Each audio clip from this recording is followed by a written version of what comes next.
There we go. It's working now. This should solve the issue. Tech, testing. 1, 2, 3. Testing. I hate doing it like this. Okay. All right. We've got, I think we are now live. That's terrible of me. All right, guys.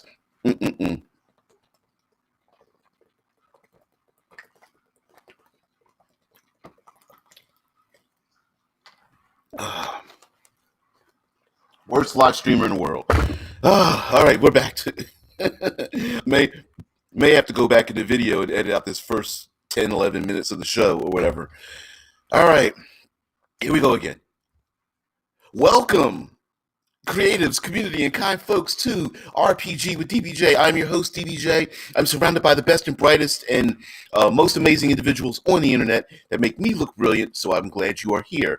We are back into our cutting class series where we take a look at the classic Dungeons & Dragons classes and we break them apart, put them back together, reassemble them, deep dive down into them, and come up with some very creative methods in using them.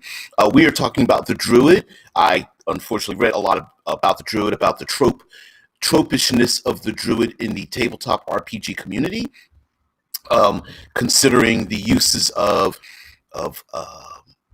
like the Druid being the one the Druid being the one who is classically the cleric and the wizard and cleric of the group, where the ranger kind of represents like the fighter and the rogue, or the fighter and thief, if you go back as far as I'm thinking of as an old grognard.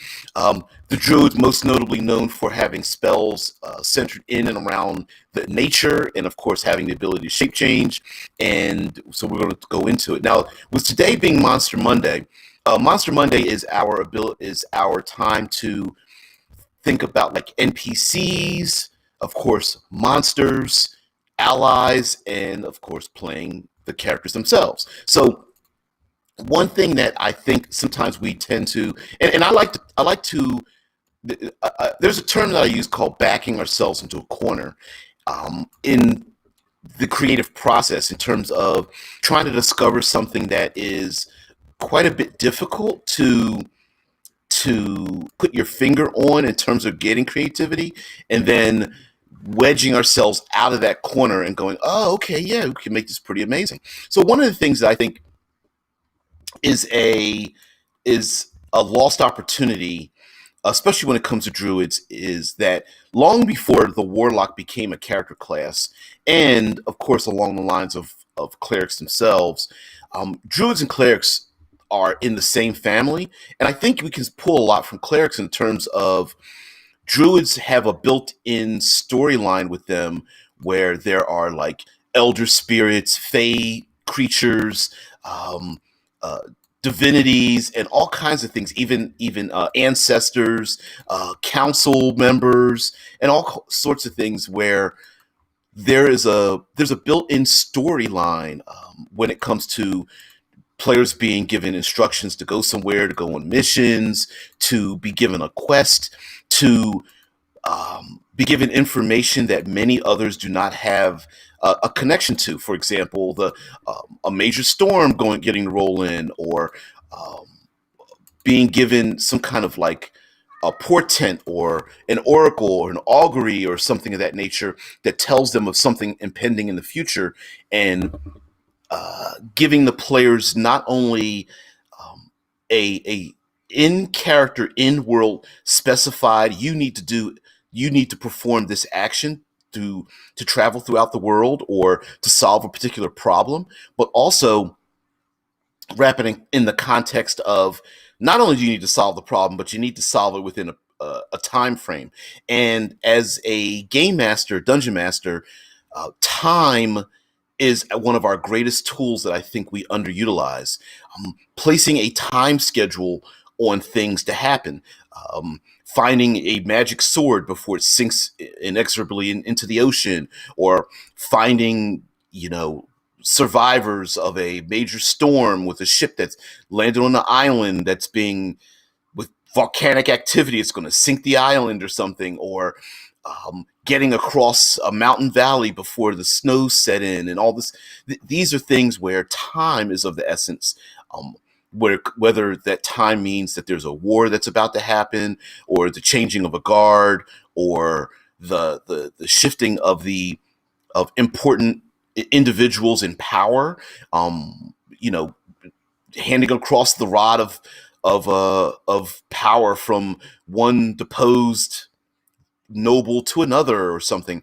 Those are things that I think we can use for druids, especially when it comes to the weather and seasons and harvests and those elements. Now, of course, with enemies, when it comes to the using the when it comes to the monsters that druids fight, of course, you can't ignore elementals.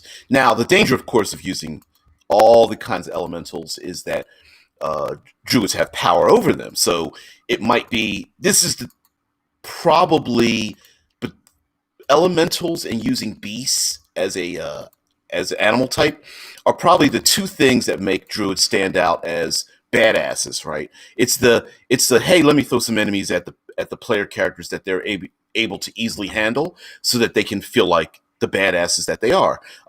Very much like the classically and even modernly clerics, turning away the undead by showing their holy symbol and blasting away at the undead. It's the same thing.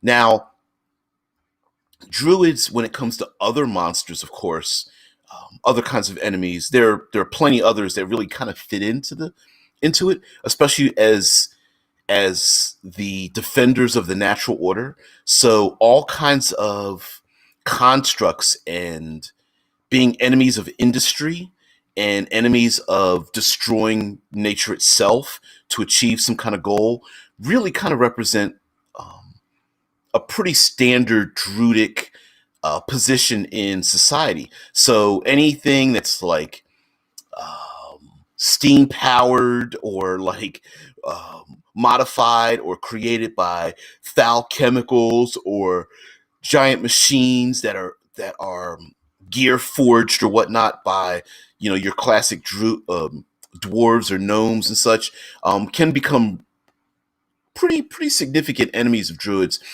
as well as maybe just society in general. When armies are assembled, they pretty much destroy the landscape by scavenging from the woods and the all of the foods created by the harvests of the people that are trying to keep society moving. And just keeping an army together requires lots of raw materials. And I could imagine druidic circles being a bit pissed off when they start cutting down trees and just turning them into dead forests and muddy fields after thousands of trees are cut down. Excuse me. Animals being slaughtered for their meat to feed the troops, and the leather and all the byproducts thereof, as they gather supplies and the army goes on a march. We do know that, I mean, if you start taking a look at, I love listening to Dan Carlin's Hardcore History, and one of the best series, and I think it's like 25 hours long or something as a podcast. Pretty amazing. But anyway, one of the best series is his talks on Countdown to Armageddon, and talks about World War One and how the landscape was just blasted. And I could imagine druids like coming out of the dust and the dirt, looking around and seeing blasted landscapes and being quite pissed off about it. And could represent, limitations of powers as well. Like there may be many druidic circles that are unable to leave, or have no skill or even desire to want to leave what few havens there are, but the PCs represent the ones that are going out into the wondrous world. Now, there's also druids can be pigeonholed into like the wilderness, like meaning forests, maybe jungles and whatnot. But druids, I think, represent the natural order, and the natural order can represent anything from coastal communities to deserts, of course, Arctic locations, you know, you know, everything in between from like swamps and rainforests and plains and those kind of landscapes, and even things like being attached to the stars or subterranean realms, or being attached to the seasons themselves, representing, spring or autumn, or, fall, winter, and whatnot. I think also um, could make for a really cool druidic type of characters. Now, I understand in the games that a lot of players get into arguments about wanting to turn into a T-Rex because the Tyrannosaurus Rex represents like one of the most powerful um, beasts and animals that a druid can turn into. But I would suggest to players and game masters that limit those shape changing abilities to the animals that the druid represents, because I think it's far more thematic. And then and like backing yourself into a corner, then you have to start becoming a little bit more creative in terms of creating a story. Woo, boy, my sleep cycle is off. I apologize for that, guys. Because normally going live 6 a.m. Eastern Standard Time on my side in the States it means I got to get up at like 5:30. I got to feed the cats and feed the fish and do some other things before I start live, getting the digital assets together, and it can be a little bit pretty daunting. But I'll get back into the sleep cycle. Don't you worry. So I apologize for that as well. Now,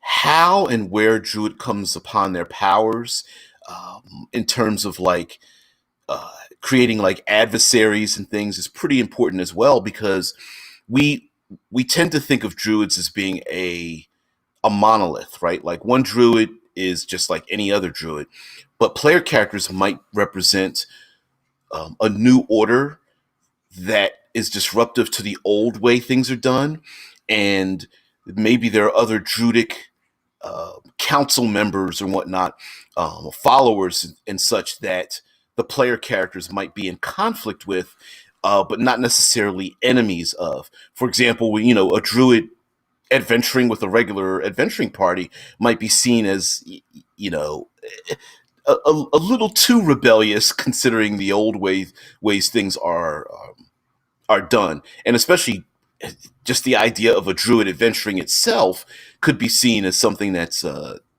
not just terrible, but disruptive to the way things are, to the natural order. And if we go with the idea that they don't write things down, then a lot of that is more social pressure than anything. And from the outside, of course, they may very much be a monolith in terms of like not letting other people know that they're having arguments, but agents from their own agents that normally would be their allies could very well become their enemies later on. Cameron says I like to see a rainy season druid in Zimbabwe. They have some big wildlife reserves. Oh, we tend not to think of like, not only do we think of druids as like monoliths, but unchanging. And I was gonna this is gonna something I was gonna bring up later on in our talks and whatnot, is this idea of like seasonal changes, cycles of like dry spells versus the rainy season, or earthquakes and massive storms and tsunami, hurricanes and things like, even forest fires and famine. And we tend not to think of, or at least we think of those, if they are in the game, we think of them as terrible, as opposed to a transitional state that druids may not want to disrupt.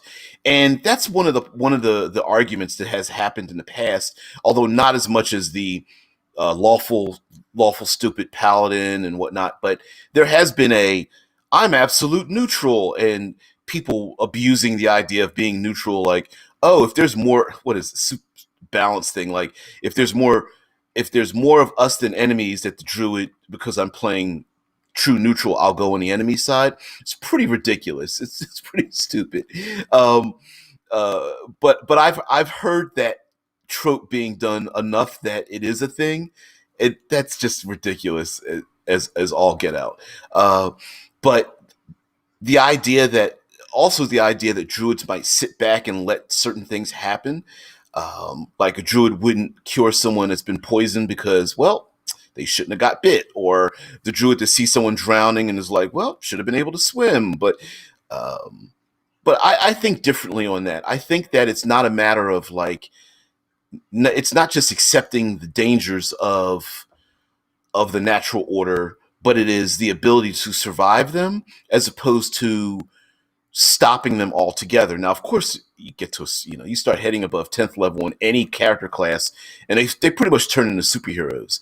And much like the X-Men Storm, druids can become pretty darn powerful, and could start creating storms and tsunamis and hurricanes and earthquakes of their own making.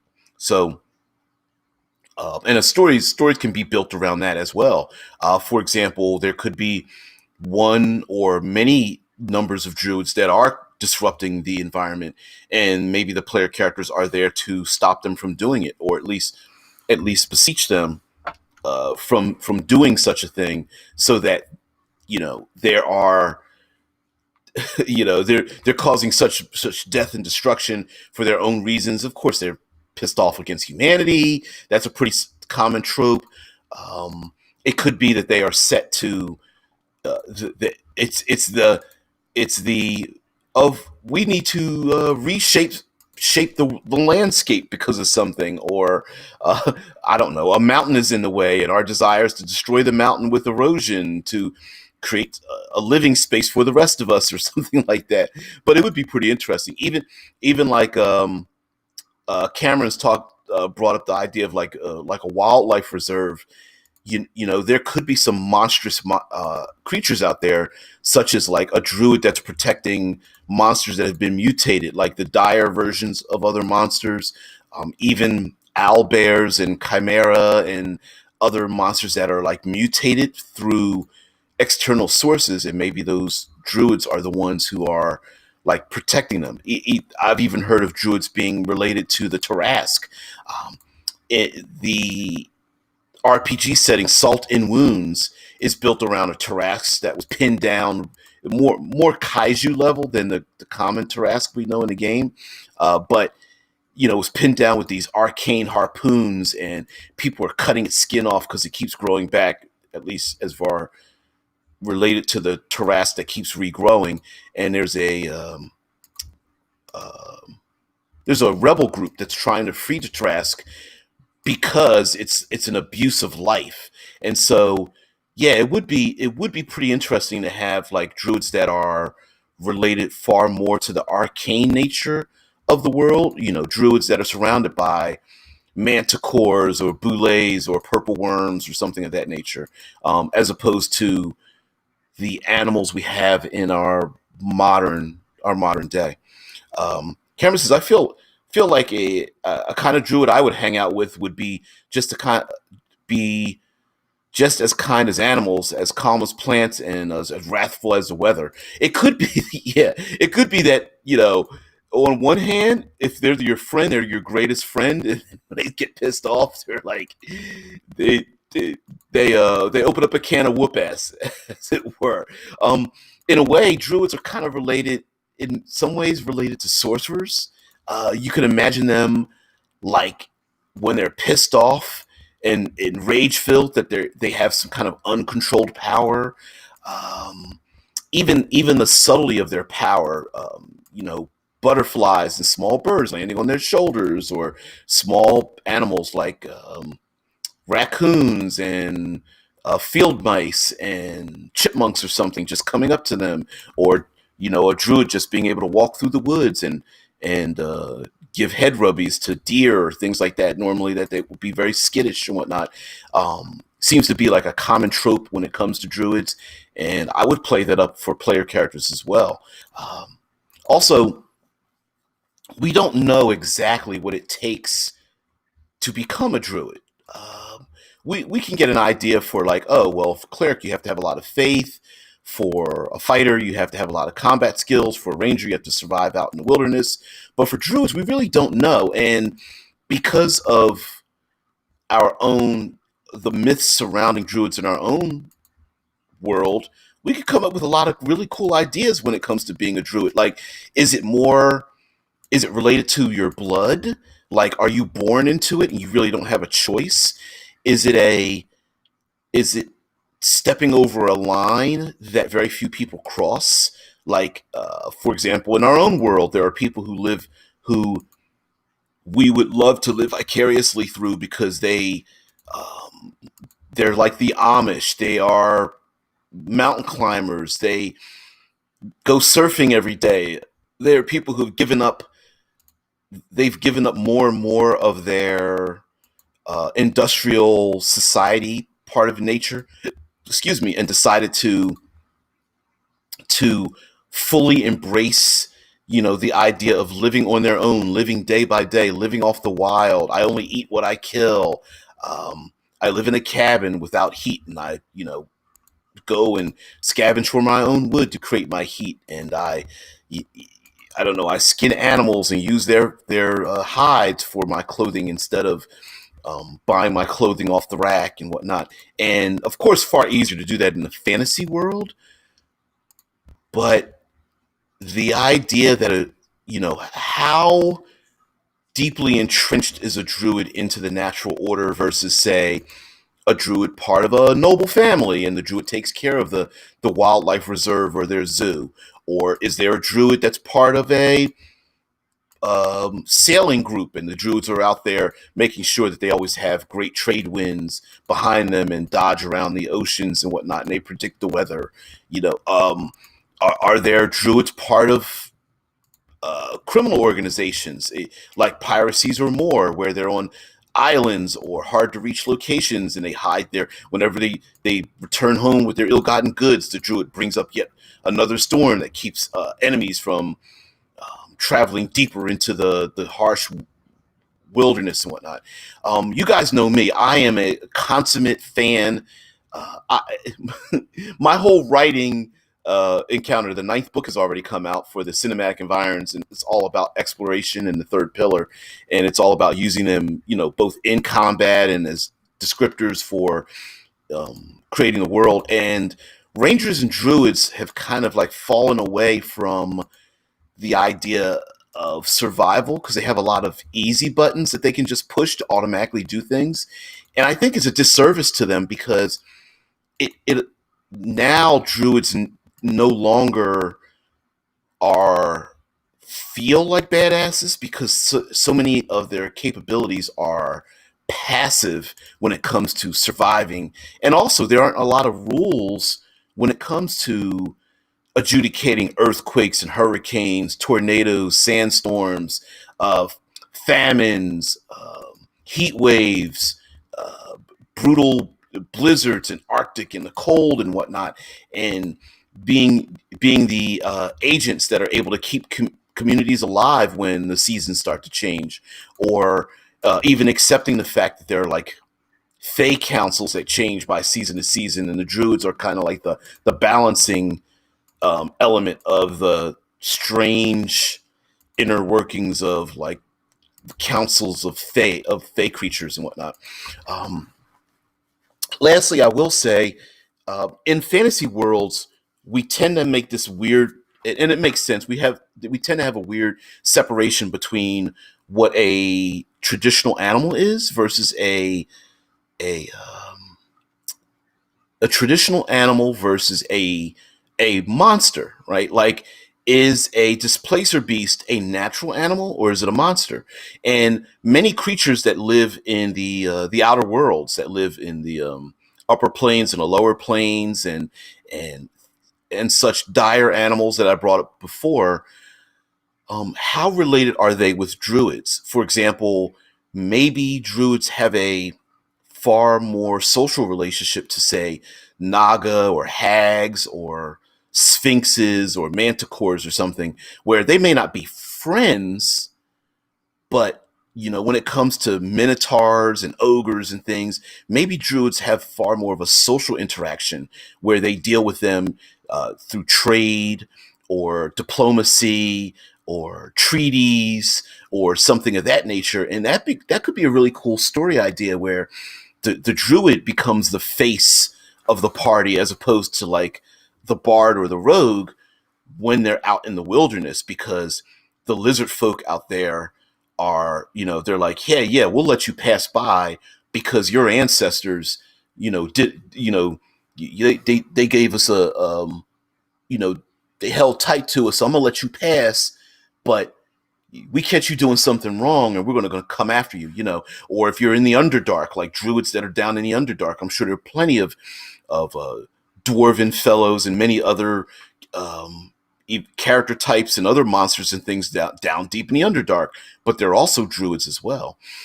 And druids can be conduits for creatures from other realms as well. Like when a druid uses their power, could they accidentally, or use the use of their power, do they summon more elementals towards them?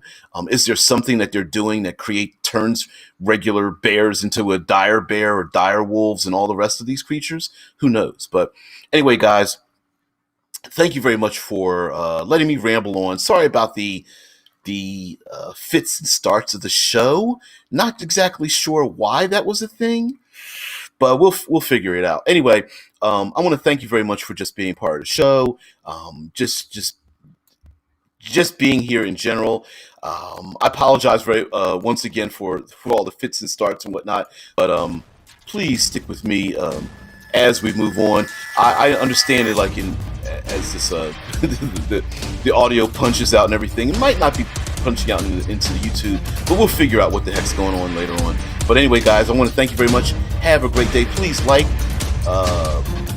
share, subscribe, the whole 9 yards. It's a call to action because I would like the show to become a little bit more popular, considering that literally I'm the only person online that is fully interactive, TriCast over 3 platforms, and made that much more brilliant by you guys in general. So thank you. Have a great one. I will see thee later. Come on, punch on in. There we go. I'll see you later. Anyway, guys, have a great one. Bye.